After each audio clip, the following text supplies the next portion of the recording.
в Якутске идут пожарно-тактические учения. Задействованы сотрудники Якутского пожарно-спасательного отряда и медики. Согласно легенде, условное возгорание произошло в смарт-библиотеке в подвальном помещении в книгохранилище. А сейчас мы поговорим с руководителем, с начальником дежурной смены, с Михаилом Булкиным. Добрый день. Сколько человек задействовано?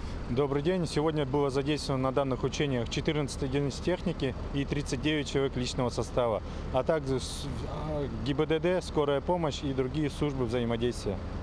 Какую оценку можете поставить?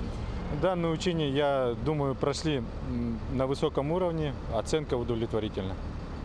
Сложность объекта заключается в наличии массового пребывания людей, а также детей подросткового возраста и находящегося в подвальном помещении книгохранилища. Пожарные в условной зоне задымления выполнили работу по плану в полной экипировке, в защитной маске и противогазах. Были отработаны действия администрации объекта и пожарно-спасательных подразделений по эвакуации людей и тушению пожара. Я был начальником боевого участка, то есть задача моего боевого участка была это поиск спасения пострадавших на втором и третьем этаже. Мы со своей задачей справились. Учения прошли, показали хорошие показатели на высоком уровне. Все выполнили свои задачи на 100%.